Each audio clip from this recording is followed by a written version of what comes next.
Hello everyone, welcome to Let's Discover It. This is Arya Singh and today we will discuss about the chapter 16th Light from class 8th Science NCERT. So we will discussing about the law of reflection. Okay. So what is law of reflection? Understand with the heading of the chapter. देखिए main चीज़ होती है heading ABCD जब आप सीख जाते हैं तो word लिखने में अगर कोई भी वर्ड लिखते हैं तो उसमें ABCD का ही रोल प्ले हो रहा होता है।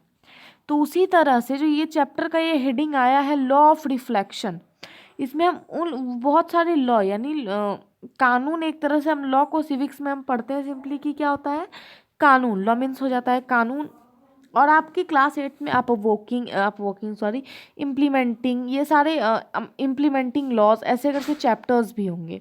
तो वहाँ एक टर्म आता है लॉ। लॉ का मतलब होता है एक तरह से रूल, आप लॉ को रूल्स भी कह सकते हो। ठीक है, तो हम यहाँ पे पढ़ रहे हैं रिफ्लेक्शन के रूल को कि रिफ्लेक्शन एक्चुअली में होता कैसे है। पिछले क्लास में हमने बात यहाँ तक छोड़ी थी।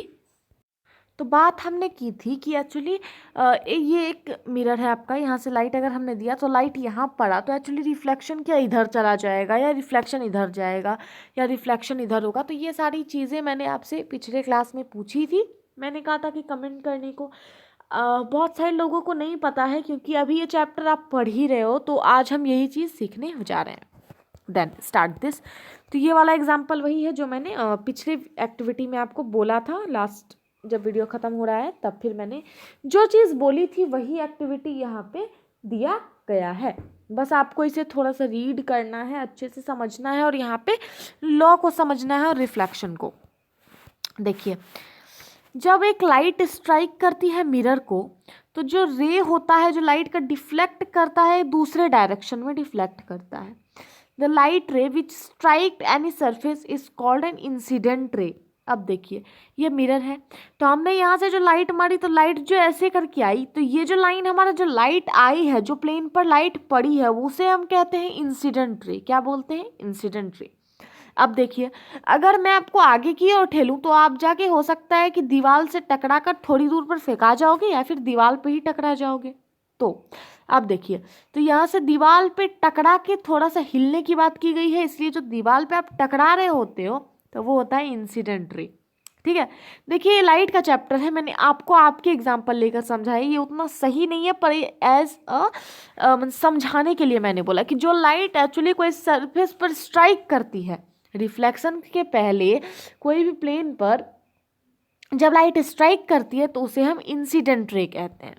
फिर वहाँ से जो वो सरफेस या फिर कोई सरफेस पे जो बैक यानी फिर से मुड़ के चली जाती है उसे हम रिफ्लेक्टेड रे कहते हैं। क्या बोलते हैं? Reflected ray. ओके, अब इसका रूल है कि a ray of light is an idealization. In reality, we have a narrow beam of light which is made up of several rays.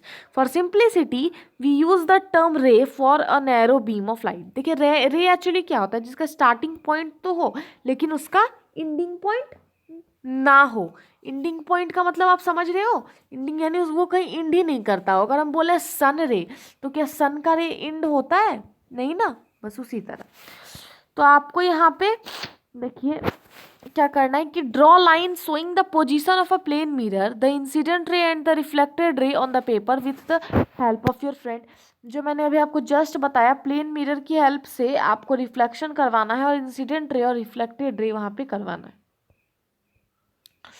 फिर अब आपको अपने कॉम्ब को और मिरर को हटा लेना है और फिर एक लाइन खींचना है 90 डिग्री का।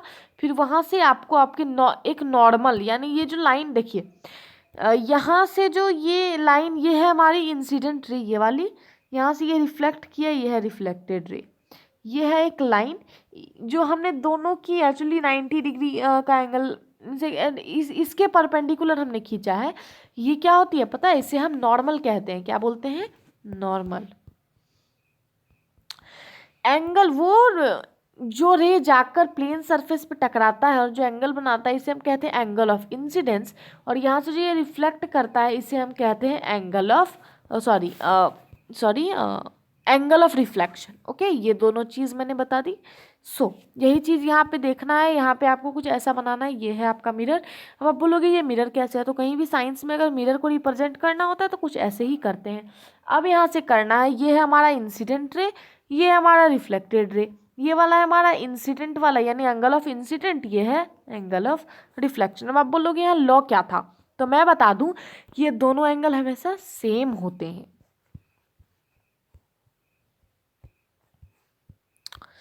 या चलिए, so carefully it is seen that angle of incident is always equal to the angle of reflection. This is the one law of reflection. ये क्या है, एक लॉ है रिफ्लेक्शन का। सबसे पहला लॉ है क्या है, angle of incidence is always equal to angle of reflection.